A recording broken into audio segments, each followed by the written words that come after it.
नमस्कार। आप देख रहे हैं बीके लाइव और इस वक्त हमारे साथ मौजूद हैं सतीश कुमार चतुर्वेदी जी कि आखिर लोगों की भुगतान कैसे हो। इससे संबंध में लगातार हम आप सभी को अपडेट देते रहे हैं कि लोगों के भुगतान के लिए क्या कुछ सही रास्ते निकाले जाएं। उसी संदर्भ में आज हमारे साथ मौजूद है सर। आप चैनल पर समय दिए हैं, इसके लिए बहुत बहुत धन्यवाद सर।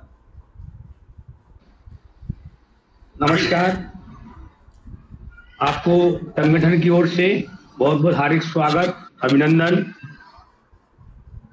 और आप जैसे हमारे भाई कहा जाए या संगठन का साथी कहा जाए या भगवान के बाद दूसरा नंबर आपका कहा जाए कि 13 करोड़ जमाकर्ता की आवाज को आप एक एक जमाकर्ता तक आपके चैनल के माध्यम से पहुंच रही है।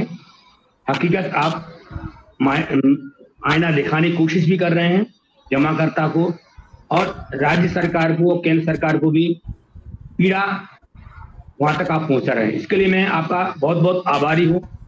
आपको बहुत बहुत धन्यवाद। हमारे लिए सहारा इंडिया के एक एक निवेशक बेहद महत्वपूर्ण है, चाहे वो देश के किसी कोने में हो या फिर विदेशों में भी हो। हमारे देश में जो कुछ लोग, नेपाल के लोग भी यहाँ आकर के रहते हैं और लोगों ने पैसा इन्वेस्ट किया है। मैंने पहले काफ़ी नेपाल के लोगों से भी कमेंट के माध्यम से बातचीत किया था, और आज भी वही मैं अभी देख रहा था मेरे चैनल पे जो लोग नेपाल से लोग जो जुड़े हुए हैं वो 0.4% है अभी भी लोग। मैं यहाँ स्क्रीन पे थोड़ा सा दिखा देना चाहता हूँ। यहाँ देखिए 0.4%, और सऊदी अरबिया से जो लोग हैं वो 0.2% है। ये काफ़ी मायने रखता है, क्योंकि विदेश में भी लोग हैं। हो सकता है नेपाली लोग जो खुद यहाँ आकर के पहले अपना पैसा इन्वेस्ट किया, आखिर उन लोगों के लिए क्या रास्ता निकल सकता है? कुछ रास्ता है?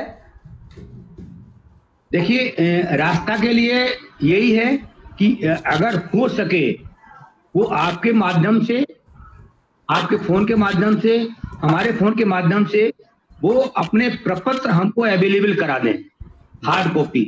तो हम सुप्रीम कोर्ट में सामने ये पटल पर रख सकते हैं कि ये देश की कंपनी, भारत सरकार की कंपनी और भारतवर्ष के लोगों के लिए थी। ये विदेश का पैसा इन्वेस्टमेंट क्या इनको अनुमति दी गई जी? और अगर अनुमति दी गई तो इनके लोगों ने उसको ऑडिट जब किया तब क्यों नहीं पकड़ा?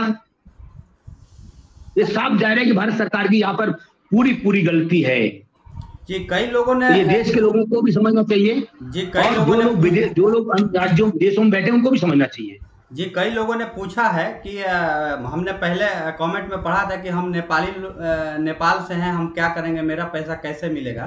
तो अगर वो प्रपत्र भेजेंगे तो उनके पास जो डॉक्यूमेंट्स है, आधार कार्ड हुआ, पैन कार्ड हुआ, तो वो तो यहाँ का तो होगा नहीं। अगर होगा तो अच्छी बात है, कैसे उनके पास बना है वो अलग की विषय है। लेकिन उनका प्रपत्र अगर नेपाल का होगा, जो डॉक्यूमेंट्स है, तो क्या एक्सेप्ट हो जाएगा? देखिए, हम पूरी कोशिश करेंगे। प्रमाण हमारे पास चाहिए ना पहले सर जी।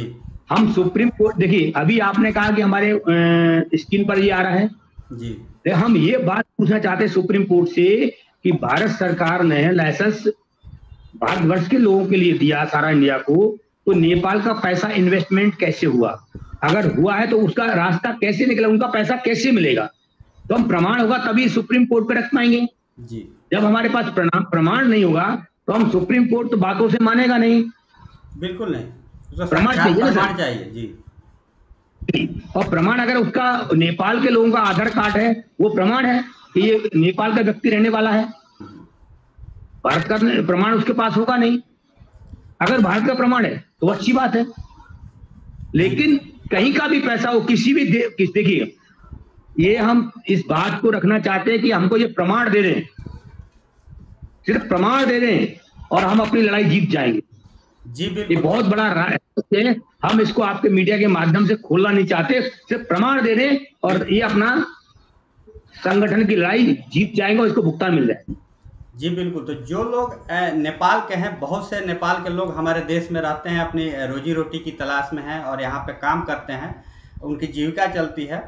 तो जो लोग उद्योग जगत में काम करते हैं, कंपनियों में काम करते हैं, शायद वही लोग अपना पैसा इन्वेस्ट किए हैं सहारा में अपनी भविष्य की ज़रूरत को देखते हुए। तो जिस भी कंपनी में जिस भी संस्था में या कहीं भी अगर वो काम करते हैं तो वहाँ के एविडेंस के तौर पे ही उन्होंने कुछ दिया होगा प्रूफ, तभी उनकी अकाउंट खुले हैं सहारा में।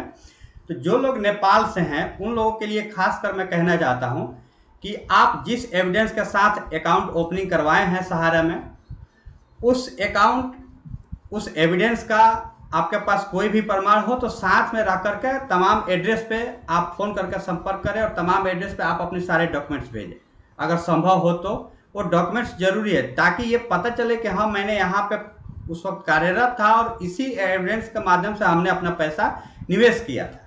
तो ये जरूरी है। अगर आप सभी के पास हो, नहीं हो, फिर भी आपके पास जो भी प्रमाण है इस वक्त वर्तमान में, उसके साथ संलग्न करके मैं स्क्रीन पे पूरे जो कॉन्टैक्ट नंबर है उसकी लिस्ट यहाँ पे लगा देता हूँ, ताकि लोगों को आज भी जानकारी मिल सके कि यहाँ कैसे हमको संपर्क करना है। और इन तमाम नंबरों पे आप कांटेक्ट करके आप अपना डॉक्यूमेंट्स भेज सकते हैं आसानी से, चाहे आप इस वक्त वर्तमान में नेपाल हो। और बहुत से लोग ऐसे हैं, मैं कमेंट्स के साथ में चर्चा किया था थोड़ी सी, जो लोग जैसे अपने देश के वासी हैं लेकिन इस वक्त सऊदी अरबिया में है, जैसे कि मैंने दिखाया भी एनालिटिक्स, बहुत से लोग सऊदी अरबिया से वीडियो देखते हैं, अपने देश के तो वासी हैं लेकिन वर्तमान में वो सऊदी अरबिया में है। तो उन लोगों को मैंने सलाह दिया था कि अगर आपके पास आधार कार्ड से आपका मोबाइल नंबर लिंक्ड है तो पोर्टल की जिस वक्त अपडेट आया था कि आप पोर्टल पे क्लेम कर सकते हैं, लेकिन इस वक्त वर्तमान में अगर वो सऊदी अरबिया में होंगे तो वो लोग वहां से डॉक्यूमेंट्स के तौर पे साथ में क्या क्या उनको भेजना होगा? अपना पासपोर्ट उनका अनिवार्य है जी। जो पासपोर्ट भारत के निवासी हैं, पासपोर्ट उनका होगा उनके पास। बिल्कुल।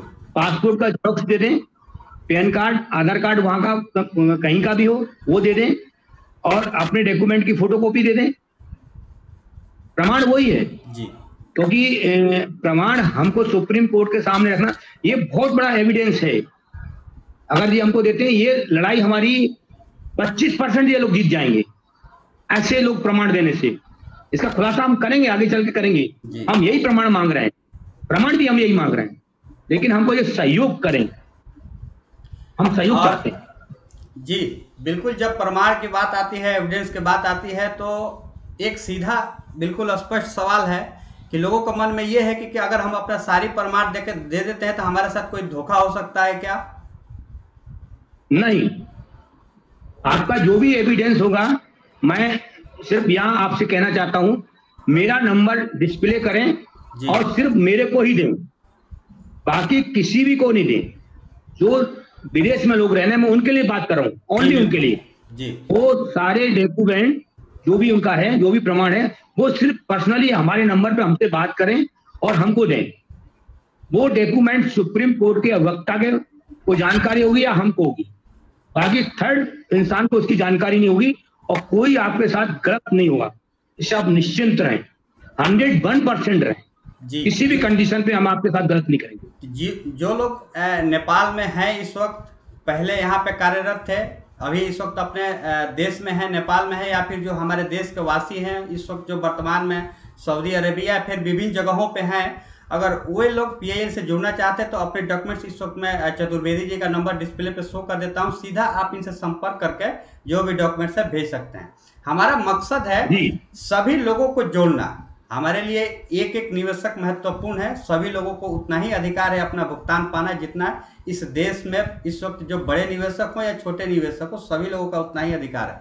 इसीलिए हम उन लोगों के भी मुद्दे को आज उठाने की कोशिश किया, क्योंकि बहुत लोग हैं 0%, 0.4% और 0.2% मिलाकर के 6% होते हैं। ये कोई छोटा मोटा आंकड़ा नहीं है। तो अब ये जो बाहर लोग हैं उनके लिए है, लेकिन जो हमारे इस देश के वासी जो आज आपके साथ डॉक्यूमेंट शेयर किए हैं, उनके साथ किसी भी प्रकार की कोई संभावना आगे कोई धोखा होने की, ताकि लोगों के मन में क्लियरिटी हो। विश्वास एक बहुत बड़ी डोर होती है लोगों के साथ जुड़ने के लिए।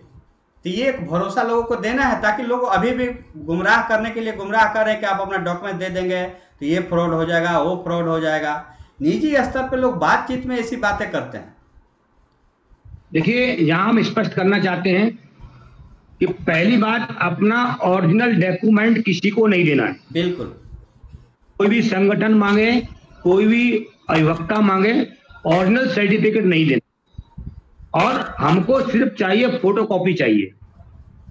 दूसरा, जो लोग हमको आपके वीडियो के माध्यम से देख रहे हैं, कॉल भी करते हैं और डॉक्यूमेंट दे भी रहे हैं और आगे भी देंगे, मैं सभी साथियों से कहना चाहता हूं कि आप डॉक्यूमेंट देने के बाद, एक्सेल शीट देने के बाद आप हमसे कॉल करते हैं कि आप उसको नमूना हमें दे दें, तो ऐसे लोगों से मैं क्षमा चाहता हूं, क्योंकि पूरे देश का डाटा है जी। हम वो डाटा किसी को नहीं जाहिर कर सकते, ना ग्रुप में डाल सकते।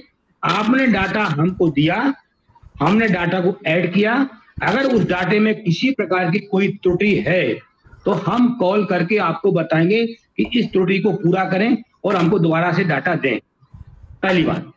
दूसरी बात, सर्टिफिकेट मैंने आपसे बोला है कि सर्टिफिकेट की फोटोकॉपी जो आप करा रहे हैं, किसी भी फोटोकॉपी वाले के पास जाएं, आप उसको अपनी भावई टालना न समझें, फोटोकॉपी साफ और स्वच्छ कराएं। तीसरी बात, आप उस फोटोकॉपी को करा रहे हैं, उस पेपर को आप आधा कर रहे हैं, पूरे पेपर से आप आधा कर रहे हैं, मैं चाहता हूं कि आप उस पेपर को आधा करके न भेजें, यानी फुल पेज पे जो फोटोकॉपी कराने फुल पेज चाहिए। चौथी बात, आप लोग अपना 1 रुपए बचाने के चक्कर में एक कॉपी आगे और एक कॉपी पीछे कर रहे हैं, ऐसा न करें, क्योंकि सुप्रीम कोर्ट में जो भी अधिवक्ता देखते हैं वो आगे फ्रेंड देखते हैं, पीछे नहीं देखते। पीछे जी बिल्कुल होते हैं। पांचवी बात, कुछ हमारे साथी 2 सर्टिफिकेट को जोड़ के फोटोकॉपी कर रहे हैं, मैं ऐसे साथियों से भी कहना चाहता हूं, आप अपना 1-2 रुपए का लालच यहाँ हटा दें, पेपर साफ और स्वच्छ और एक ही पेपर दें, 2 पेपर जुड़े हुए हैं उसकी दोनों की एक साथ कॉपी करके दें, डाटा आपका पूरा सुरक्षित रहेगा, सही रहेगा और आपका सुप्रीम कोर्ट में बाकायदा पेश उसी प्रकार से किया जाएगा जिस प्रकार आप हमको दे रहे हैं। वो हमको काफी गलती यहाँ समझ में आ रही है, आप लोग डाटा को दे तो रहे हैं लेकिन 10% लोग डाटा ऐसा दे रहे हैं वो हमारे किसी काम का नहीं है और कह रहे साहब हमने कर दिया, ये गलत बात है। आप अपना पैसा खर्च कर रहे हैं, फोटो वाले को पैसा दे रहे हैं, साफ और स्वच्छ आपका नाम, आपका अकाउंट नंबर, आपका मूलधन हमको और मेच्योरिटी अमाउंट दिखना चाहिए। तीसरा, कई लोग साथी का फोन आ रहे हैं कि आपकी PIL दाखिल कब हो जाएगी, इसका मतलब ये नहीं कि हमने आज डाटा दे दिया और आज PIL दाखिल हो जाएगी, हमको वो प्रपत्र इकट्ठे करना है और हम दे भी रहे हैं और हम शीघ्र दिल्ली पहुंचने वाले हैं इसी महीने के अभी लास्ट के पहले तक, क्योंकि कुछ चीजें उन्होंने मांगी हैं वो उनको दूंगा और देने के बाद सारा ड्राफ्ट क्लियर हो रहा है, कुछ कमियां हैं मैं उनको ठीक करूंगा। अभी जैसे मान लो आपने भी कहा तो नेपाल में लोग रह रहे हैं, कई लोग रह रहे हैं, अगर ऐसा लोगों को डाटा आएगा तो हम उसको भी मेंशन कराएंगे।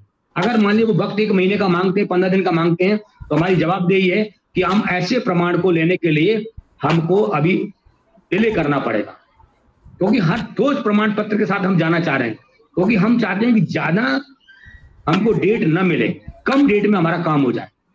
जी जी बिल्कुल। अब चूंकि एक थोड़ी सी बात मेरे मन में ख्याल आई कि अगर हम नेपाल या फिर सऊदी अरेबिया की बात किए हैं तो आगे आपसे थोड़ी सी मैं जानकारी चाहूँगा कि अगर नेक्स्ट टाइम कभी भी अगर नेपाल या फिर सऊदी अरेबिया से जो लोग अगर आपसे संपर्क करते हैं इस वीडियो को देखने के बाद, चूँकि हम लगातार कोशिश करते रहते हैं कि सभी लोगों को एक मंच पे लाया जाए, तो अगर इस वीडियो को देखने के बाद अगर आपसे संपर्क करते हैं अपनी प्रपत्र सौंपने के लिए, तो कृपया उन लोगों की एक अलग लिस्ट आप बना करके रखेंगे, ताकि ये लोगों के समक्ष रखना जरूरी है कि देखिए आज हमारे पास यहाँ से भी लोग जुड़ रहे हैं। लोगों को ज़्यादा से ज़्यादा जुड़ने की संख्या देख करके भी लोगों में एक विश्वास पैदा होता है। जब लोग दुकानों पे, एग्जाम्पल के तौर पे मैं कहना चाहता हूँ, जब दुकानों पे जो लोग लंबी कतारें देखते हैं, भीड़ देखते हैं, तो लोगों को ऐसा लगता है कि बहुत कुछ खास बिक रहा है, बहुत कुछ अच्छा बिक रहा है, तभी लोगों की यहाँ भीड़ है। इसी संदर्भ में मैं आपसे जानकारी आगे मांगूंगा कि अगर इस वीडियो को देखने के बाद बाहर से लोगों की संख्या अगर आती है कि नहीं आती है तो कितनी होगी, आगे हम जानकारी लेंगे।